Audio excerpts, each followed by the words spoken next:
Hey guys, it's me, and today we are back at it again with another horror story for you all to enjoy. And if you like it, don't forget to hit that subscribe button down below. Now, before I begin this terrifying tale, I must warn you that some people have reported getting sick or feeling uneasy after hearing this story. So if you are scared of losing your mind, then leave now before it's too late. But if you're not, sit back, relax, and let the madness consume you.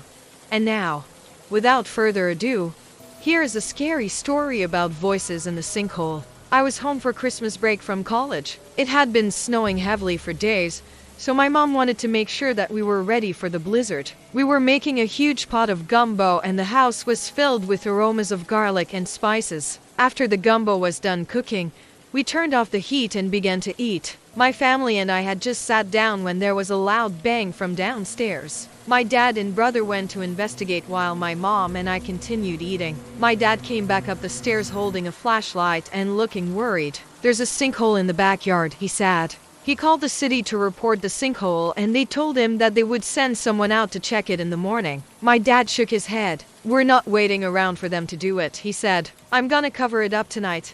We followed my dad into the backyard. The sinkhole was in our backyard, right next to the patio where we ate dinner every night. It was big enough to swallow a person whole and it was dark, so we couldn't see how deep it was. Dad took a shovel from the shed and started filling it in. While he worked, we stood close together huddling for warmth. I could feel my mom shaking slightly. She didn't say anything, but I could tell she was scared. After the sinkhole was covered, we all went back inside and tried to go on with our evening. But the entire time I could feel my mom stealing glances at the backyard. As soon as my dad went to sleep, my mom got into her car and drove around the block. When she came back, she looked much calmer. "I just wanted to drive past the backyard," she said. I couldn't shake the feeling that something bad was going to happen. In the morning, the city came out to inspect the sinkhole. They said that they didn't think that it was dangerous, but they were going to fill it in just to be safe. Before they left, I asked one of them, "How deep was the hole?" "About 20 feet, he replied. "There was a storm drain at the bottom. That's what collapsed." He pointed to a manhole that was disguised by bushes. "That's where the pipe comes out." The workers spent the whole day filling in the sinkhole. At around p.m., my dad went to check on them. They said that they found something strange. He told us that evening. "What do you mean strange?" Mom asked. "They found pipes in the ground near the sinkhole, but they weren't connected to any of the pipes that go to the houses on our street. It almost looked like they were buried on purpose." My dad continued. "The workers also said that they heard voices coming from the sinkhole. They thought that it might have been kids playing around. But according to the city, no kids live near the sinkhole. And the only people who were supposed to be outside yesterday were us." My mom and I looked at each other. We hadn't heard any voices yesterday. All that we had heard were the sounds of the wind and the snow. "Maybe they were just making things up," I suggested. "Yeah," my dad said. "Me too." That night I couldn't sleep. I kept thinking about the pipes and the voices that the workers had heard. Finally, I decided that the best thing to do was to forget about it. So I closed my eyes and drifted off to sleep. I woke up early the next morning, so I decided to go into town and get some coffee. When I came back, my mom wasn't in her car. She had to be at work by now. So where could she be? I walked into the house and called out for my dad. A few seconds later, he came out of his office looking tired. "Have you seen Mom?" I asked. "No," he replied. "But why don't you ask your sister? She probably knows." I went to my sister's room and knocked on the door. "What do you want?" she snapped. "Where's Mom?" "I don't know," she yelled. "Just leave me alone." I went back to my room and flopped onto my bed. Maybe Mom had gotten into an accident on her way to work. But why didn't she call for help? Maybe she had seen an old friend and got distracted. Yeah, that must be it. Suddenly, I heard a knock on my door. I jumped out of bed and opened the door. No one was there. I thought that I had imagined it, so I went back to bed. A few minutes later, I heard the knock again. This time I stepped out of my room and checked the hallway. There was no one there. I called out, "Hello?" But no one answered. I shrugged and went back into my room. By now, I was starting to get really scared. Who was knocking on my door? And why wouldn't they come in when I opened the door? I tried to focus on my breathing to calm myself down, but it didn't work. Then I heard the knock again. I stepped out of my room and ran into my dad's office. "Dad, someone's in the house," I said. "What?" he replied. "Who could be in the house?" "I don't know, but someone's knocking on my door," I whispered. He put his hand on my shoulder. "Don't worry, I'll protect you." I knew that my dad was trying to be brave, but he was as scared as I was. We walked out of the office and into the hallway. Whoever was in the house had stopped making noise. We stood in the hallway listening, but we didn't hear anything. "Let's go check downstairs," my dad said. As we went down the stairs, I heard a knock.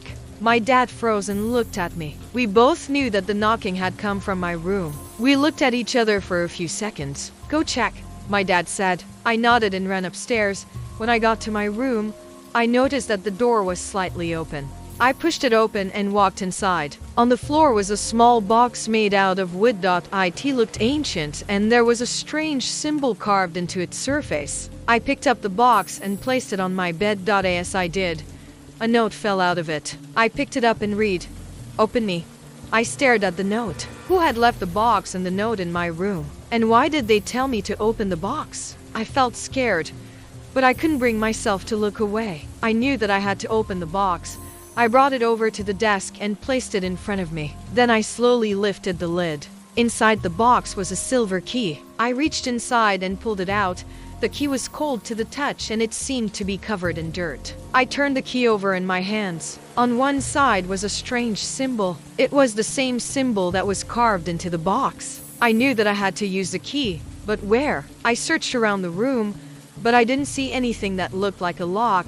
I went over to my closet and opened the door. Inside was a full-length mirror. I walked closer and noticed that there was a keyhole behind the glass. I inserted the key and turned it. The mirror began to shake and then it fell off the wall. As the mirror fell, I saw a flash of movement behind it. I gasped and backed away. What had I just seen? I didn't want to find out, so I turned and ran out of the room. I heard footsteps behind me and I could feel their presence getting closer and closer. I ran downstairs and out the front door. I kept running until I reached a park. I hid behind a tree and tried to catch my breath. I knew that whoever was in my house was after me. I had to get away. I ran as fast as I could through the park. I didn't know where I was going, but I didn't care. I just needed to escape. Then I saw a group of kids playing on the swings. An idea popped into my head. I ran over and jumped onto a swing. I pumped my legs furiously, trying to go higher and higher. Finally, I was high enough to see over the top of the fence. I climbed over and escaped into the forest. I kept running until I reached a clearing. In the middle of the clearing was a house. I didn't know if it was real or not, but I decided that I had to try. I knocked on the door. No one answered. I tried the doorknob. It was unlocked. I stepped inside. The house was empty. I explored for a bit, but I didn't find anyone. I finally found a staircase and ran up it. At the top of the stairs, I saw a door. I opened it and entered. Inside was a single bed. On the bed was a note. I picked it up and read, "Get in." I hesitated for a moment, but I knew that I had no other choice. I got into the bed and curled up into a ball. I closed my eyes and waited for whatever was going to happen. But nothing happened. I waited for hours, but I never heard anyone enter the room. In the morning, I got out of bed and decided to leave. I walked downstairs and out the front door. I didn't look back. I didn't want to see what would happen if I ever returned. And that is the terrifying tale of voices in the sinkhole. Thanks for watching. If you enjoyed it, please leave a like and subscribe for more content. Also, if you want to hear more scary stories from myself or other narrators, hop onto our server and join the community where we share scary stories daily. Thanks for watching. Bye.